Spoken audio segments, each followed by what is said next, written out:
ఆత్రేయ గారు అయితే ఇంక వేరే ఎవరైనా పాడుతుంటే ఆయన ఇలాగనేవాడు, వాడేట్రా అని ఫస్ట్ క్వశ్చన్, వాడేమయ్యాట్రా అనేవాడు ఆయన. దొరకలేదండి బాలు, 4-5 రోజుల నుంచి వెయిట్ చేస్తున్నామండి. ఇంకో 4 రోజులు వెయిట్ చేస్తే ఏంటి, లేదు సార్ ఆర్టిస్ట్ కాల్ షీటు అది ఇది అని. తేడా ఏం లేదురా, వీడు పాడడానికి ఫీల్ అవుతాడు, వాడు ఫీల్ అయి పాడతాడు, అంతే, తేడా ఏం లేదు. జానకి గారు కానీ సుశీలమ్మ గారు కానీ మీ పాట విని ఫలానా గమకం చాలా అద్భుతంగా వేశారు మీరని కానీ ఎన్నో సందర్భాలు ఉంటుంటాయి. మోస్ట్ మెమరబుల్ కాంప్లిమెంట్స్ వాళ్ళ దగ్గర నుంచి అంది అంటే మిమ్మల్ని ఏంటండి, బాగా పాడింది కూడా చెప్పి నన్ను కరెక్ట్ చేయించిన ఉన్నాయి, అవి కూడా మెమరబుల్ కాంప్లిమెంట్సే. సుశీల్ గారు అయితే నిజంగా చెప్పాలంటే నేను ఆవిడకి చాలా వేదన పెట్టానండి.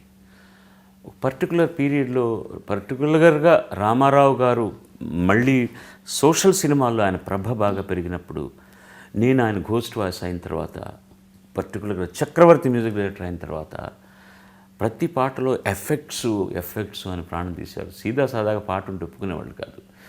ఆయన స్టైల్ నేను అలా అలవాటు చేసేసి, ఒకటో నంబర్ బస్సు ఏమి ఇవన్నీ లేకపోతే పాట కాదనే ఫీలింగ్ వచ్చేసింది. నాకే ఇబ్బందిగా ఉండేది. దీనికి బ్యాలెన్స్ చేయడానికి పక్కన ఫీమేల్ వాయిస్ చేత కూడా ఎఫెక్ట్లు ఇవ్వాలనేవాళ్ళు. రికార్డింగ్కి వెళ్ళగానే సుశీల్ గారు, బాలు అవి ఎక్కడెక్కడ ఏమేమి వేయాలో కొంచెం ముందే చెప్పాను ఆయన నాకు అనేవారు. హాయిగా సీదా సాదాగా పాడుకుంటున్నాడు. అటు ఆ తల్లికి కూడా నేను అన్ని కష్టాలు ఇచ్చాను. At the same time like Janaki garu అంటే నాకంటే ఒక మైల్ ఎక్స్ట్రాగా ఉండేది ఆవిడనమాట. So with all that almost నాకు 10 సంవత్సరాల వయసులో పెద్దవారైనా కూడా, అంత అనుభవం ఉన్నా కూడా, పాట పాడుతున్నప్పుడు వీడు ఇక్కడ ఏదో చేస్తాడు, వీడు సంథింగ్ వీల్ డూ అని ఆవిడ అలా దాచిపెట్టుకొని ఆ ఫైనల్ టేక్ వచ్చేసరికి ఎప్పుడు నాకంటే ఒక ముందరే ఉండేవారు ఆవిడ.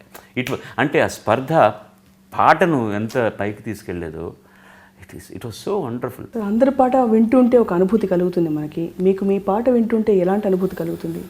I feel very proud of my self. క్యా బాత్ హై అనిపిస్తుంది అనమాట. ఎంత బాగా పాడానా, ఎంత అనుభవించి పాడాను అక్కడ, ఎంత చక్కగా ప్రొనౌన్స్ చేశాను, ఎంత బాగా పాడాను. నేను చాలా యూనిక్ సింగర్ని. చాలా విషయాలు చూసుకుంటే నాకు తెలియకుండానే నేను ఎలా పాడానో నాకే తెలియదు. సాక్షి టీవీ ప్రసారాలను నిలిపివేయడం చట్టరీత్యా నేరం. సాక్షి టీవీ ప్రసారాల కోసం మీ స్థానిక కేబుల్ ఆపరేటర్ని వెంటనే సంప్రదించండి. డిటిహెచ్లో, ఇంటర్నెట్లో కూడా సాక్షి టీవీ ప్రసారాలను వీక్షించవచ్చు.